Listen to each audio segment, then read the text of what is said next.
Assalamualaikum warahmatullahi wabarakatuh. Tonton Fahriza Nora Official. Subscribe, like, share, and comment. Assalamualaikum warahmatullahi wabarakatuh. Alhamdulillahi Rabbil Alamin. Allahumma salli wa sallim ala Sayyidina Muhammad wa ala alihi wa sahbihi ajma'in. Amma ba'du faya ibadallah, ittaqullaha haqqa tuqatih wa la tamutunna illa wa antum muslimun.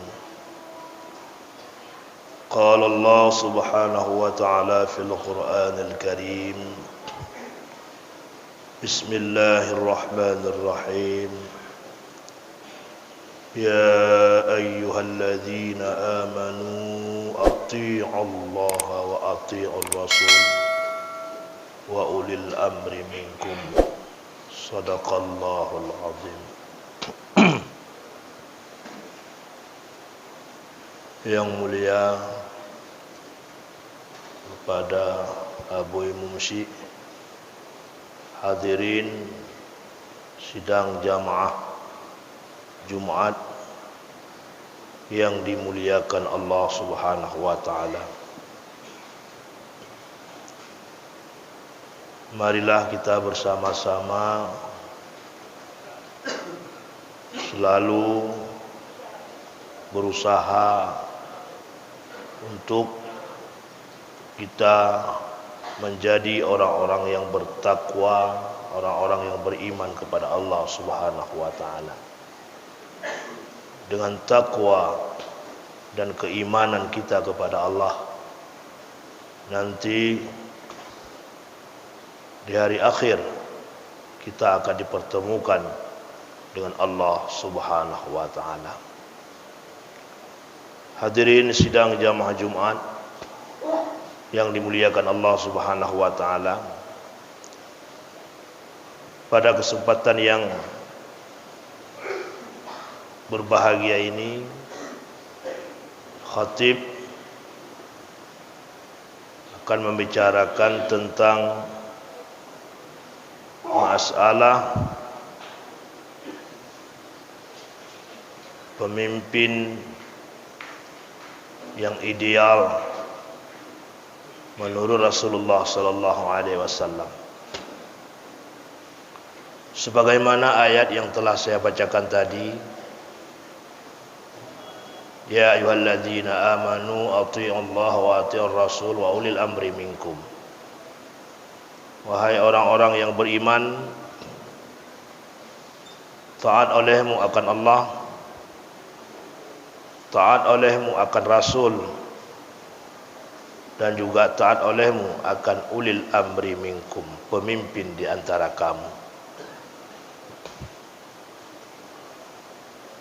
Dalam kitab Al-Ahkam As-Sultaniyah, maksud daripada ayat tersebut itu adalah mewajibkan kewajiban bagi kita umat Islam untuk taat kepada pemimpin selama pemimpin itu menyuruh dan berbuat kebaikan, menyuruh kita kepada jalan Allah Subhanahu wa taala, memerintahkan kita kepada jalan Allah Subhanahu wa taala. Maka wajib bagi kita untuk mentaati pemimpin tersebut. Maka oleh karena demikian, kita semua mengetahui bahwa pemimpin yang ideal dalam sejarah Islam itu adalah baginda Rasulullah sallallahu alaihi wasallam. Rasulullah sesosok pemimpin yang ideal. Rasulullah memiliki sifat-sifat yang terpuji. Maka kriteria yang ada pada Rasulullah sallallahu alaihi wasallam, beliau seorang pemimpin yang ideal itu menjadi landasan untuk kita semua bagi siapa yang ingin menjadi seorang pemimpin. Apa kriteria tersebut yang dimaksudkan oleh Rasulullah sallallahu alaihi wasallam? Yang pertama adalah kriteria pemimpin itu adalah jujur, kejujuran, siddiq. Kalau kita ingin menjadi seorang pemimpin, kalau kita ingin menjadi seorang presiden, wali kota, gubernur, anggota DPR, kriteria yang pertama adalah yang wajib pada kita itu adalah as-siddiq, kejujuran. Kejujuran, berkata benar, tidak pernah berbuat curang, tidak pernah meminta jabatan. Itu yang dimaksud kejujuran. Dikala mereka mencalonkan diri sebagai pemimpin, mereka tidak meminta kepada rakyat untuk memilih mereka dengan angan-angan memberikan uang. Maka dikhawatirkan bagi siapa saja yang ingin rencana menjadi anggota dewan, DPR, wali kota dan seterusnya, mereka membagi-bagikan uang, politik uang, maka bila mereka diberikan kesempatan menjadi pemimpin, mereka itu akan curang. Apa resikonya? Seorang pemimpin yang curang itu resikonya sangat besar yang mereka tanggung di hadapan Allah Subhanahu wa taala. Apa resiko yang sangat besar itu? Diharamkan bagi pemimpin-pemimpin yang curang itu surga Allah Subhanahu wa taala. Na'udzubillah, tsumma na'udzubillah. Maka be galak-galak tat calon dro tu be. Jangan kita bersenang. Kita sudah punya kejujuran. Kalau kita sudah punya siddiq seperti kriteria Rasulullah sallallahu alaihi wasallam, maka silakan kita mencalonkan diri untuk menjadi seorang pemimpin. Yang kedua adalah pemimpin yang ideal itu adalah pemimpin yang amanah. Pemimpin yang amanah. Apa yang mereka janjikan kepada rakyatnya, apa yang mereka bicarakan kepada rakyatnya, mereka akan kerjakan sekuat tenaga mereka. Selalu menjaga amanah rakyat. Iule rakyat menota pegat, dia selalu menjaga amanah, menan di pegat, han megete. Bahkan dia menjaga amanah rakyat. Dikala mereka terpilih menjadi seorang pemimpin, maka yang ada di negara rakyatnya semua tidak mereka pilah-pilah. Hana gepilah-pilah. Tidak urung kajir ke anggota dewan. Iganya gaduh ke perumun kepentingan golongan. Iganya gaduh ke perumun kepentingan pribadi. Itu salah. Maka dalam Islam itu seorang pengkhianat negara itu adalah orang-orang yang ingin menjadi pemimpin dan mereka hanya untuk menyenangkan dirinya sendiri dalam kondisi yang seperti ini. Nanggro tingah rusak tat, nanggro tingah gasintat, nanggro tingah apa-apa rakyat. Mereka hanya mencari kehidupan, kesenangan sendiri, kepentingan kelompok sendiri. Itu namanya pengkhianat negara, pengkhianat rakyat, pengkhianat nanggro yang ke urung-urung yang lagenya rupa. Tidak amanah mereka. Menyeurung amanah, boh nai pilih ji, boh hanai pilih ji, dikala mereka terpilih sebagai pemimpin, itu rakyat saya semuanya. Ijak rakyat yang hana pilih ji, tetap dipermun lagi rakyat yang pilih ji. Itulah seorang pemimpin yang amanah. Maka kalau tidak demikian, awas, resiko yang akan kita tanggung sangat besar. Yang ketiga adalah pemimpin yang ideal itu adalah pemimpin yang bertanggung jawab. Bertanggung jawab.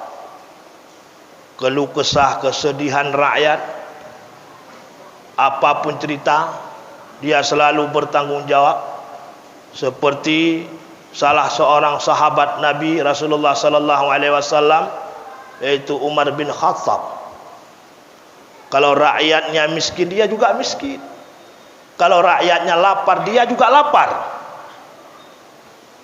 Kalau rakyatnya susah, dia juga susah.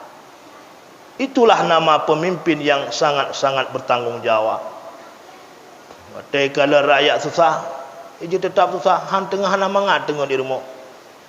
Hana mangat hidup bak kedai kopi. Hana mangat dia pegah-pegah habaya keng-keng hana mangat. Kenapa kan? Le rakyat yang mengeluh, le rakyat yang susah, le rakyat yang sedih dalam kehidupan yang laganya rupa, dalam keadaan susah. Tetap ia berusaha bagaimana rakyat menjadi senang, kibancara berusaha apapun. Karena menjadi seorang pemimpin itu nyobeban rakyat waktu tanya mandum. Kalau kita menjadi seorang pemimpin rumah tangga, beban rumah tangga atau tanya mandum. Kalau kita menjadi seorang pemimpin negara, beban negara atau tanya mandum. Kalau kita menjadi pemimpin daerah, gubernur, wali kota, bupati, beban daerah itu atau tanya mandum. Hanji tak pulang bak urang lain. Beban waktu getanya yang cok kesimpulan, getanya yang tekennya, getanya yang nak kekuasaan. Maka bena alasan ilong hanju ku pegar menan, tidak ada alasan. Karena kekuatan untuk meningkatkan kualitas saboh-saboh negara itu pada pemimpin yang kualitas. Kan hana alasan lah dong pemimpin pemimpin oh nyampe ni pegah balong. Epat maksiat, epat cukup dikah sampai di pegah balong, hana kutuh fikir long. Tidak boleh. Punya memang jawaban yang laginya rupa, kenapa kita naik kepada pemimpin kalau kita tidak bertanggung jawab? Tidak bisa seperti demikian. Maka pemimpin yang ideal itu adalah pemimpin yang bertanggung jawab kepada rakyatnya. Hadirin sidang jamaah Jumat yang dimuliakan Allah Subhanahu wa taala. Yang keempat adalah pemimpin yang ideal itu pemimpin yang ahli dan cerdas. Ya, kalau penting tak ahli baik pemimpin, penting tak cerdas. Maka dalam hukum fiqih, dalam ahkamus sultaniyah tersebut tidak melarang juga kepada pemimpin, tidak melarang untuk demokrasi mengai pilih oleh pemimpin itu tidak masalah. Maka ini dapat kita pahami yang bahwa orang-orang yang baik itu juga bisa mencalonkan diri sebagai pemimpin. Dia cerdas, dia ahli agama, dia ahli negara, dia orang taat kepada Allah, silakan. Memang itu yang kita sangat butuhkan. Salah satunya contoh yang ban-bannya itulah pemimpin Kelantan negara Malaysia, almarhum Nik Abdul Aziz. Beliau seorang ulama, beliau seorang negarawan, sehingga rakyatnya sangat mencintai beliau. Nyandumnan fasilitas negara tetap ke negara. Kalau dia mau ke pribadi, fasilitas pribadi. Wate tuboh nyanyi Abdul Aziz semasa hidup beliau. Long baca bak buku sejarah beliau ni Abdul Aziz. Tiap subuh beliau datang ke masjid besar. Ya, bak masjid raya. Ubina kepala-kepala dinah bak municipal saleh bak provinsi wajib jamaah tubuh. Wajib. Menyohana item jamaah tubuh, cok kepala dinas cabut. Karena orang-orang yang tidak dekat dengan Allah jangan kita jadikan sebagai kepala dinas ataupun kepala-kepala yang lain. Ancu. sehingga mandum ja. Oh wate mandum ja-nya. Setelah salat subuh, ni Abdul Aziz semua berat.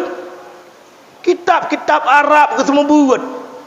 Yang dengar kepala-kepala dinah mandum seorang pemimpin. Yang semua berat, semua berat, semua berat, semua berat, semua berat.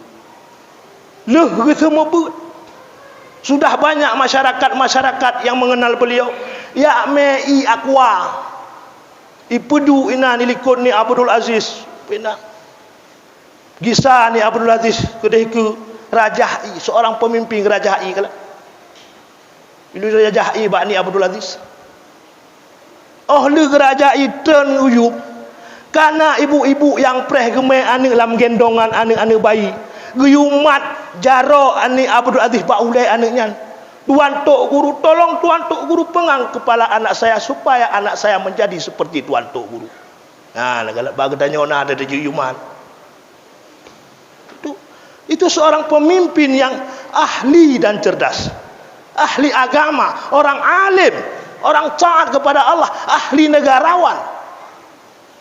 Tang menyob ni Abdul Aziz je ke pemimpin di Aceh tang. InsyaAllah nyo lagi-lagi model lagi nyan insyaAllah tang. Yang kepala-kepala dinah ke ni. Apa payah aja semayang tebah tapi. Payah but. Payah puturi hukum-hukum hari. Nyopeng nyo hari, peng je hari, haji cok berangkat. Oh. Dan ni Abdul Aziz menampakkan kriteria beliau, sikap beliau kepada bawahannya tentang masalah sampah. Nau rumboh sampah ikan tu. Hanggeyu sapam cok, hai kacok beruh tiap kaboh. Tidak demikian. Tapi dia mengambil sendiri. Cok boh beruh. Itulah etika seorang ulama, seorang ahli agama, ahli negarawan yang menjadi seorang pemimpin. Hadirin sidang jamaah Jumat yang dimuliakan Allah Subhanahu wa taala. Maka yang terakhir adalah pemimpin yang ideal itu adalah pemimpin yang dicintai dan mencintai rakyatnya. Mamanya lagi ni Abdul Aziz, Masya Allah, sayang rakyat, sayang rakyat. Menyogot pemimpin, god rakyat. Karena kekuasaan itu pada pemimpin semua. Hadirin sidang jamaah Jumat yang dimuliakan Allah Subhanahu wa taala.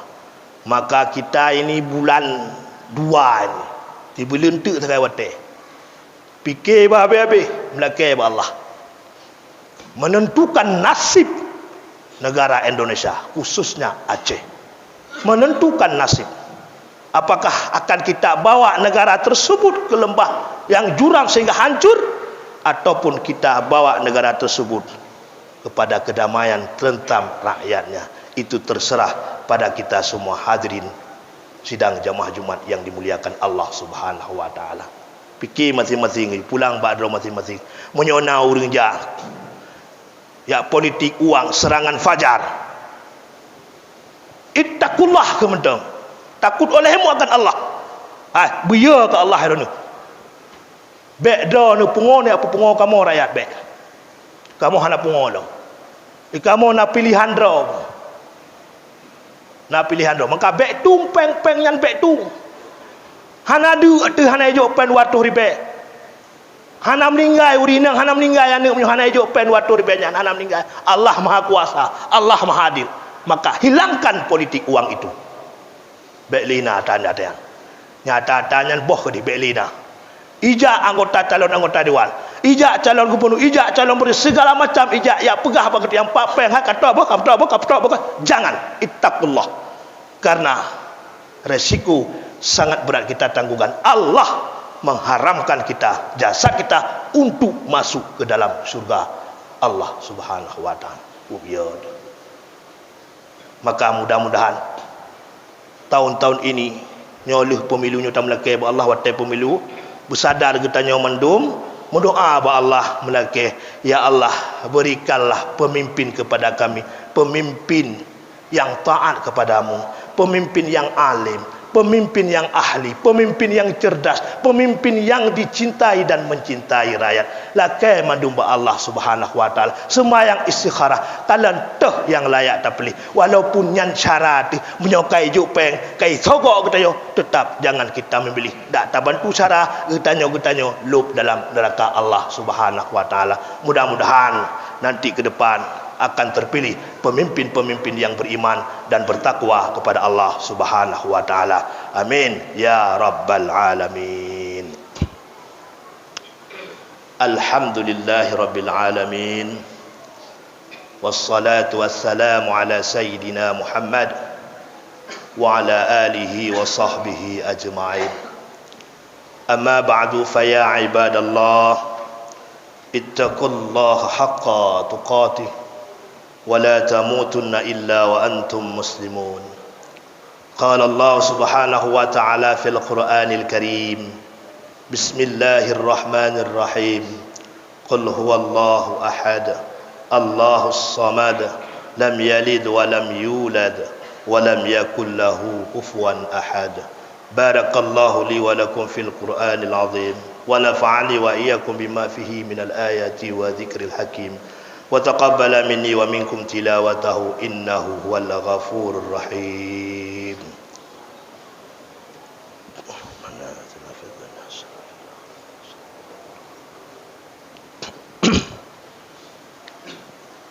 الحمد لله رب العالمين. اللهم صل وسلم على سيدنا محمد وعلى آله وصحبه أجمعين.